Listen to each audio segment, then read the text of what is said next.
I am back in the studio today with Manuj Aggarwal, who is one of the top AI experts globally.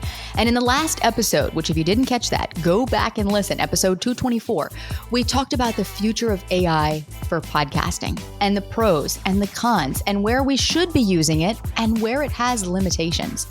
And I asked Manuj if he would record another episode with me for you to talk about where, as podcast hosts, can we better leverage AI without sacrificing our authentic voice. And that's exactly what we're diving into in the episode ahead.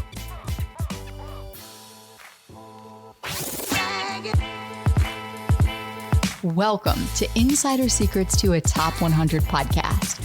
I'm your host, Courtney Elmer. Let's make your business binge-worthy. Manuj, I'm curious to get your take on how are these AI-driven tools changing the way that we as podcasters create and distribute our content? And are there any limitations that you see that we need to be aware of? I've been podcasting myself for 3-4 years. The very first thing, if you are doing an interview style podcast like this one, is how to connect the hosts with the guests. And that's a huge challenge, as any podcaster will know. And so one thing that works, the way that generally people approach this activity, is they come up with a template for either applying to a podcast to be a guest or asking somebody to be a guest. And that generally works, but not as well. What we recommend is, with AI, it's very easy now these days to personalize everything. Personalization is what connects people, because it tells you that you have done some research on them, you know a little bit about them.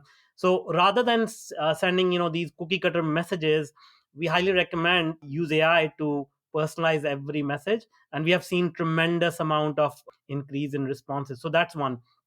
Second thing is distribution. So once again, people have very, very short attention span these days, right? So if you don't attract somebody, or if you don't sort of resonate with somebody within the first 3 seconds, they are gone, they're not going to come back.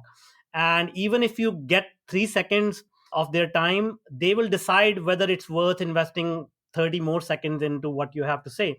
So once again, if you record a 15-minute segment or 30 minutes episode, it's always good to take like small snippets of impactful statements or quotes or whatever, and slice it up into smaller chunks, like 30-second videos. And all this is possible now with AI. I mean, we used to have to like sit for hours, look for go through the entire episode and find the right soundbite, but all this can be done by AI. Furthermore, for distribution as well, you can actually now understand when your target audience is most active. Like, you can really analyze the data and publish the content, upload the episode at the right time. You can really optimize when your audience is going to be most likely to watch it, and then optimize things like hashtags and things like call to action. All of these things are very, very easy now with AI, if you know what you're doing. Because at the end of the day, people like us, we create content because it's our passion. But if we are not able to distribute that content, and people don't listen to it, and we don't reach the right audience, then the effort is not as impactful. So AI can be really instrumental in all these activities. The first hurdle is taking the first step, and if you take the first step, things become easier after that. Now the second thing is, what kind of tools? So we are AI consulting company. We generally don't use off the shelf products. We create our own custom solutions. We used to interact with a lot of podcasters, like at least 200, 300 podcasters every month. And we used to record anywhere from like 20 to 30 podcasts a month. Now that ratio has jumped significantly. It has almost doubled, because now we are not using cookie cutter messaging. As soon as I know, okay, this is the person I want to connect with, the platform pulls their history, their social media content, and then personalizes the message and saying, says, hey, I checked out your podcast, this is what you're targeting, this is who I am, and this is my story. So it like resonates with them immediately, right? So we got an email from you like that. That was your email. That Yeah. was AI generated and it sounded so authentic. Some AI things I feel like you can tell, oh, this was definitely AI that wrote this. Doesn't sound like the person at all, but kudos, Manoj, because that I would have never known. So that's the power of personalizing AI. As I said, think of AI as a chameleon and it can take on any form. So that AI we are using, it is basically replicating me. Well, let's talk about another piece of this too, because, as humans, we know that we rely a lot in interpersonal interactions. We're having this conversation right now. I'm watching your facial expressions. I'm listening to the tone of your voice. You're doing the same for me. And that with podcasting, as you know, as a podcaster, this is one of the most intimate places that we have to create connection with other humans. And one of the ways we do that is through storytelling. Another way is just through the emotions that people can hear coming through our voice. So I'm Mhm. curious to hear, as it stands right now with AI, maybe this will change in the future. What are some of the limitations? So, where should we not rely on AI when it comes to actually doing the job of hosting a podcast? I will say, as you said, rightly pointed out, podcasting and interviews and these conversations, they are a very intimate activity, and human connection is not going anywhere. In fact, as AI and technology takes over the world, the human connection side of things will actually gain more importance because people crave that, and the less of that we will see in the world, people will value it more. So I will not recommend offloading these type of interviews to AI at all. But that being said, if you're doing a solo podcast, or if you're doing a speech or something along those lines, I think there will be a place for that.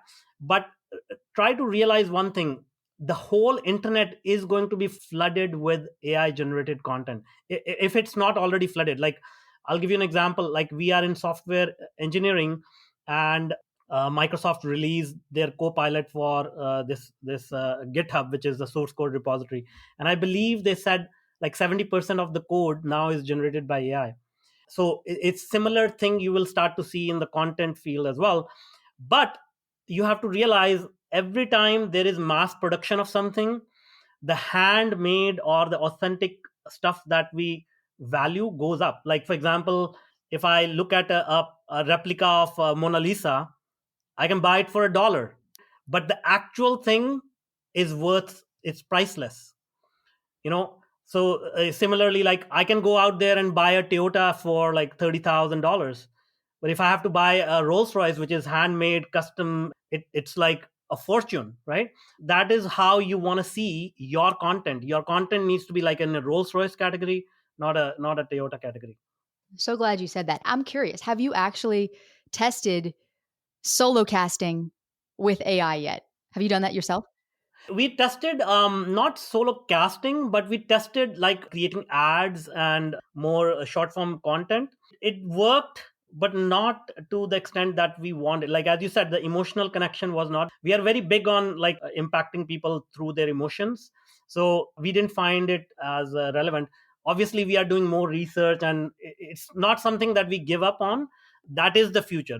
A lot of the content is going to be produced by AI. You will start seeing like full movies, Hollywood movies, completely generated by AI very soon. So that is going to happen for sure. When it comes to AI, one of the things that we always need to stay mindful of as podcast hosts is blending in and just using AI verbatim, whatever it spits out, and putting that out thinking that that's going to help us grow because, oh, maybe it wrote something better than I could have written it. But at the end of the day, you are the leader. You are the expert. It is your voice that matters, and it is you that your listeners want to connect with. And in the next episode, I'm going to show you how you can begin to make your podcast episodes more valuable without giving away everything you teach for free, so that ultimately you can create more connection with your listeners and in turn create more demand for what you offer so you can increase conversions from your podcast into your programs. So head on over with me to that episode and let's make your business binge-worthy.